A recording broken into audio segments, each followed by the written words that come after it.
Assalamualaikum warahmatullahi wabarakatuh. Kami dari kelompok 2 yang beranggotakan 1, Yulima Putih Kinanti dengan NIM 213131051. Yang kedua, Wafa Aulia Rosada 213131053. Yang ketiga, Prihartini 213131065. Kami dari kelompok 2 akan mengoreksi paragraf. Anak yatim yang tangguh dan mandiri. Di sebuah desa terpencil, hiduplah seorang anak yang bernama A. Ia merupakan anak yatim yang tinggal di sebuah rumah yang tidak begitu layak dengan seorang ibu dan kedua adiknya. Pada suatu hari, ia memutuskan untuk tidak melanjutkan sekolah. Ia memilih bekerja di luar kota agar bisa menghidupi keluarga dan membiayai sekolah kedua adiknya. Hidup tanpa adanya seorang ayah tidak menjadi halangan bagi si A untuk tumbuh menjadi anak yang berguna bagi keluarganya. Terlebih lagi, ia merupakan anak tertua dari 3 bersaudara. Lemah dan putus asa bukanlah sifatnya. Ketiadaan ayah membuat ia semangat menjalani hidup karena ia sadar ada ibu dan kedua adiknya yang harus ia nafkahi. Di samping itu, kadang si A merasa bahwa dirinya telah diperlakukan jauh berbeda oleh ibu dari kedua adiknya. Memang benar, anak tertualah yang bertanggung jawab mengganti posisi sang ayah ketika beliau sudah tiada.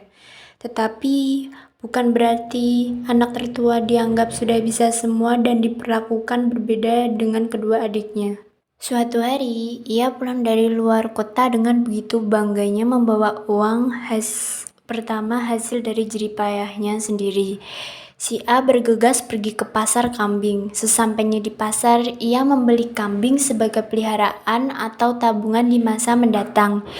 Ia juga menyisihkan uangnya untuk diberikan kepada ibu dan untuk biaya sekolah kedua adiknya.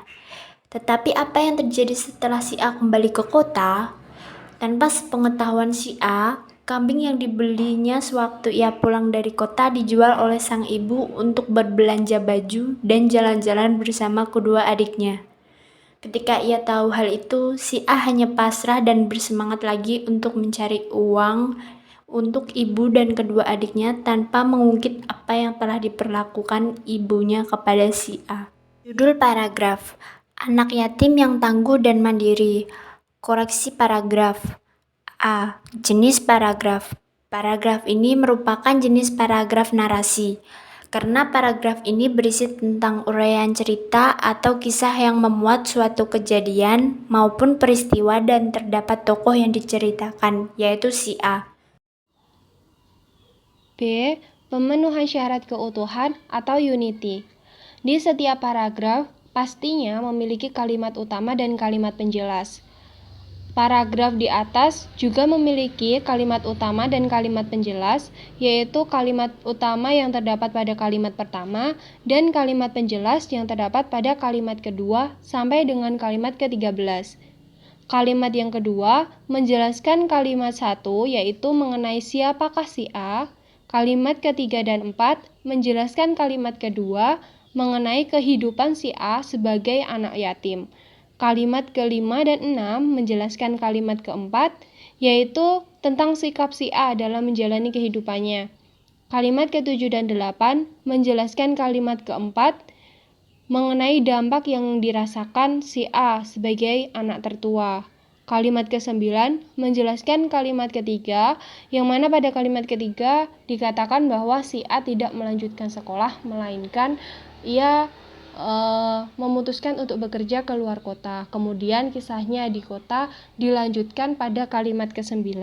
Kalimat ke-10 dan 11 menjelaskan kalimat ke-9 mengenai apa yang dilakukan si A sesampainya di rumah. Kalimat ke-12 menjelaskan kalimat keempat. Lagi-lagi ini mengenai dampak seorang anak pertama. Kalimat ke-13 menjelaskan kalimat ke-12, yaitu mengenai sikap si A dalam menghadapi persoalan dirinya.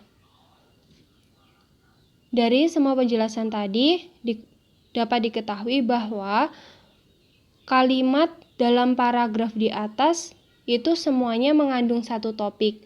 Maka dari itu, paragraf di atas memenuhi keutuhan atau memenuhi syarat unity. C. Koherensi. 1. Pengulangan kata kunci. Pada kalimat anak tertua diulang sebanyak 1 kali pada kalimat keempat dan anak tertua diulangi lagi 2 kali pada kalimat ketujuh. Yang kedua, penggunaan kata ganti. Anak tertua dan ia, penggunaan kata gantinya ialah untuk menggantikan si A. Yang ketiga, penggunaan kata transisi atau konjungsi. A. Intra kalimat. Kata dan menyatakan penambahan, kata terlebih lagi menyatakan perbandingan atau penguatan, kata karena menyatakan sebab. B. Antar kalimat. Kata di samping itu menjelaskan keberlawanan, kata tetapi menyatakan penguatan. Karena kalimat-kalimat pada paragraf di atas menggunakan pengulangan kata kunci, kata ganti, dan transisi secara bervariasi, sehingga paragraf tersebut memenuhi syarat keterpaduan. Sekian dari kelompok 2, kurang lebihnya kami mohon maaf. Wassalamualaikum warahmatullahi wabarakatuh.